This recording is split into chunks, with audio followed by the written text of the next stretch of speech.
Hey there, YouTube. This is Steve again here with No Name Farms because we don't have a name yet. But I wanted to show you guys the pig netting that I got.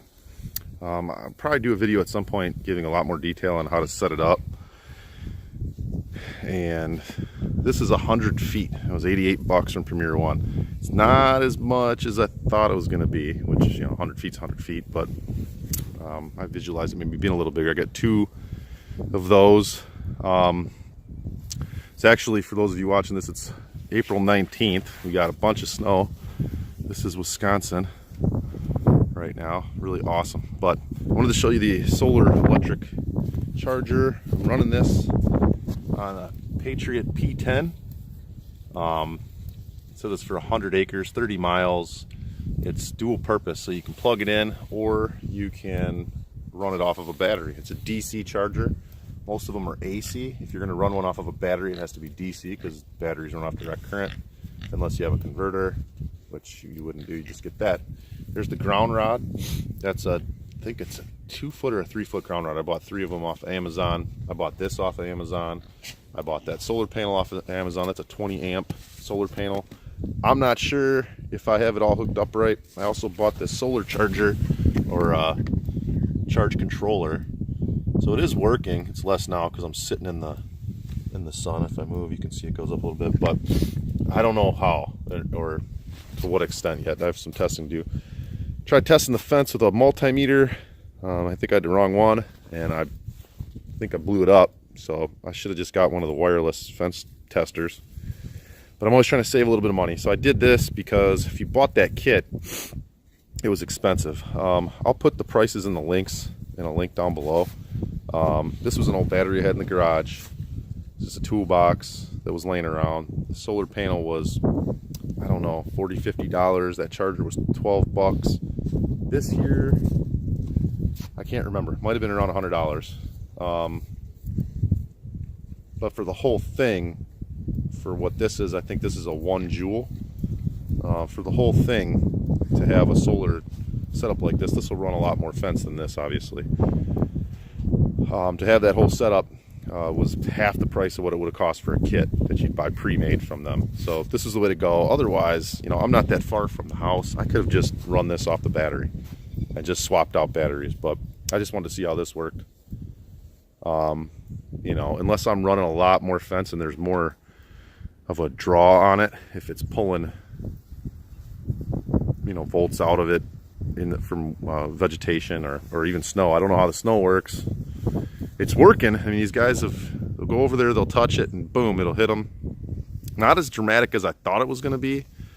And the way this charger works, I don't know if you can hear it. It goes click, click, click, and that's how often it's sending that down the line. You can look at them, they can nose it, they can bump against it. It's not an instant shock, it's not constantly running. Electricity just pumps out a thud every second. So I have a lot more testing to do, but I just wanted to show you what we had going on. I moved them out of the shed. It's getting kind of nasty because I had to keep them in there for so long. It just won't warm up. They don't seem to mind now. They've adjusted to the cold. This isn't even that cold. We're on the non-GMO pig feed now. It's a lot different than the stuff we were getting from the Tractor Supply when we first got them. We got non-GMO pig feed from a place called Merton Feed Co. They got it from a place called Big Gain in Lodi, Wisconsin. Merton Feed Co. is in Merton, Wisconsin. And they like it a lot better, and they're eating a lot more, I think. Still waiting on getting the barrels.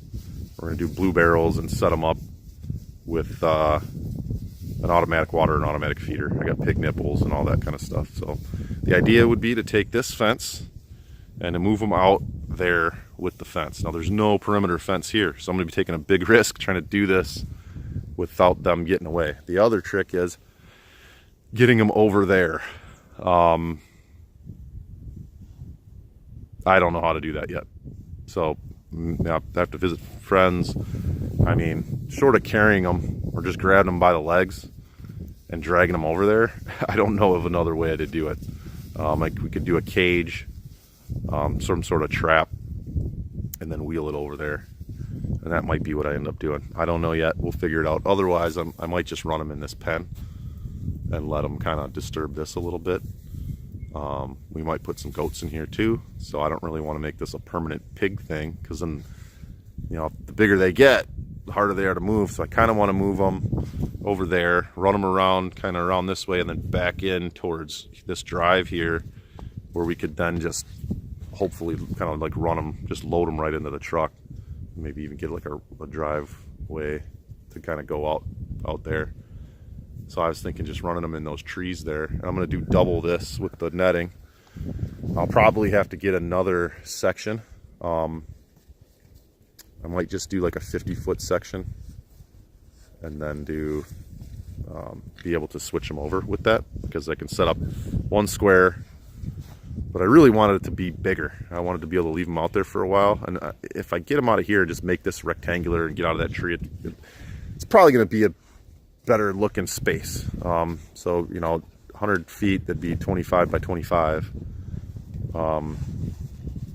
So I think there'd be plenty of room for them. It's just the amount they're going to turn over the ground. So the longer I leave them on the smaller amount of ground, the more they'll tear it up, the quicker they'll tear it up, and the quicker I'll have to move them. I don't want to turn it into a pigsty. I don't want them rutting and laying in their poop and all that. I want to keep it moving to keep the land, so the land will absorb what they put down. It won't put down so much that the land can't metabolize it, but that's just a matter of time anyway. I know the landlord's a little worried about having animals out here. We got that whole pasture too, and I was going to do cows, man, and I couldn't get it figured out with the grass, and there's no UW extension in Waukesha County, and it wasn't as easy as I thought. So I don't know what kind of grass I have. They told me I'd have to keep it over winter. Just turned into a pain. And I was going to use this charger for that setup, fence this whole perimeter, and then run them in there. But we got these guys instead. Cows were the first thing. We went with pigs. So small homestead, I think that's kind of the way to go. You can get some meat off of them. You know, you can do them in the summer. So between these and chickens, we hope to set ourselves up pretty good until next summer. We'll probably get a quarter cow ourselves. But anyway, that's what we're doing on our little homestead here. And I'm going to keep doing videos on this. Hopefully you guys will check in, just sort of check in on the progress. Again, we've moved from not snow, and it seems like we're going backwards if you're watching any of this. I do want to follow up with you guys on testing this fence. I'm going to get a wireless tester, see what kind of volts I'm getting. I shocked myself with it. It wasn't that bad. From what, you know, I thought with that kind of charger, which is supposed to run 30 miles of fence, that I would have thudded me a lot better. Now it seems to work, but like he just got one, but it's not, you know, it's nothing. It's like a boot, like somebody kicked them in the butt and then they move on. So I'm about to go visit my mom. You see him up there against the fence. He's nosing the fence, and they have to kind of stay on it for a second. Like they have to touch it for a couple seconds. Now, if this guy right here decides he's going to run through that fence, well, I've got another fence here, which is nothing, and then they got right into the shed. My hope is if they get out, they'll just go back into the pen or hang out in the shed and not try to run this stuff over. But they probably will, and they'll probably get away. So it's kind of a big experiment. I'm pretty confident, though. They usually will sit right up on that corner. They would right up on this fence. They would sit right here.